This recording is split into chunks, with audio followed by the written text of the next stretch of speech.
যে ছবি আপনারা দেখছেন শিয়ালদহ স্টেশন এবং হাওড়া স্টেশন, দুই স্টেশনে লাখো লাখো কর্মী সমর্থক আসা শুরু করেছেন এবং একই সঙ্গে বিজেপি নেতৃত্ব তাদের দেখভালের ক্ষেত্রে নজরদারি রাখছেন। খাবারের ব্যবস্থা করা হয়েছে তাদের জন্য। ডাল ভাত খেয়ে ব্রিগেডের মঞ্চে পরিবর্তনের আহ্বান জানিয়ে, পরিবর্তনের সংকল্প নিয়ে ব্রিগেডের মঠে, ব্রিগেড ময়দানে বিজেপি কর্মী সমর্থকরা। হাওড়া স্টেশন, শিয়ালদহ স্টেশন, দুই ছবি আপনারা দেখছেন।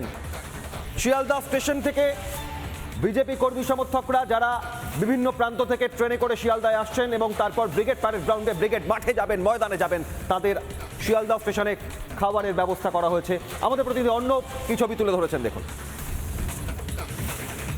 প্রধানমন্ত্রী নরেন্দ্র মোদী এবং বঙ্গে প্রধানমন্ত্রী নরেন্দ্র মোদী আসার আগে, এই বিধানসভা নির্বাচনের আগে যে ব্রিগেড, সেই ব্রিগেড ঘিরে কিন্তু রীতিমতো সাজো আমি দীপঙ্কর কাঞ্জিলাল, আমার ভিডিও জার্নালিস্ট, তাকে একবার দেখাতে বলবো যে অভ্যর্থনা কেন্দ্র, সেই অভ্যর্থনা কেন্দ্র কিন্তু খোলা হয়েছে একবারে বিজেপির পক্ষ থেকে। কিন্তু এই মুহূর্তে শিয়ালদহ স্টেশনের সামনে, সেখান থেকেই কিন্তু যারা কর্মী সমর্থকরা আসছেন তারা কিন্তু চলে যাবেন ব্রিগেডের উদ্দেশ্যে। এবং তার পাশাপাশি এখানে কিন্তু মেডিকেল ক্যাম্পও চলছে, সেই মেডিকেল ক্যাম্প থেকেও কিন্তু ওষুধ দেওয়ার কাজ চলছে। দীপঙ্করকে একবার দেখাতে বলবো, তার কারণটা হচ্ছে যে শিয়ালদহ স্টেশনের যে মেন সেকশন রয়েছে, সেই সেকশনের বাইরে কিন্তু 3টে লেয়ারে ক্যাম্প তৈরি করা হয়েছে। ফার্স্ট লেয়ারে এই ক্যাম্পটি রয়েছে, পার্কিং যে রয়েছে সেই পার্কিংয়ের ভিতর 2টো ক্যাম্প রয়েছে এবং তার পাশাপাশি একদম শিয়ালদহ স্টেশনের যেখানে পার্কিং লট, আগের যে পুরনো ট্যাক্সি স্ট্যান্ড ছিল, সেই ট্যাক্সি স্ট্যান্ডের সামনে অভ্যর্থনা কেন্দ্র। অর্থাৎ পুরো কিন্তু একটা পরিকল্পনা মাফিক এখানে অ্যারেঞ্জমেন্ট করা হয়েছে। এবং ইতিমধ্যেই আমরা যদি দেখি তাহলে খাবারের জন্য যে সমস্ত গাড়ি রয়েছে সেই গাড়িও কিন্তু আসতে শুরু করেছে।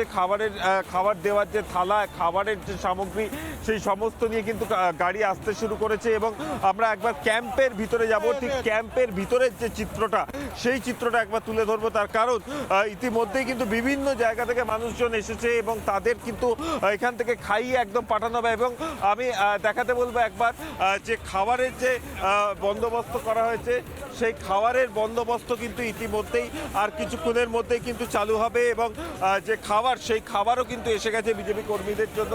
যে খাবার আমরা দেখেছিলাম গতকাল থেকে, শ্রমিক ভট্টাচার্য তিনি কিন্তু খাবারের জন্য বিভিন্ন জায়গায় তদারকি করছিলেন এবং সেই জায়গা থেকে যদি দেখা যায় ভাত, ডাল, বাঁধাকপির তরকারি সহ একাধিক জিনিস সেগুলো কিন্তু রান্না করা হয়েছে। এবং ইতিমধ্যেই আর 5 থেকে 10 মিনিটের মধ্যে কিন্তু ফুড ক্যাম্প, সেই ফুড ক্যাম্প কিন্তু চালু হয়ে যাবে।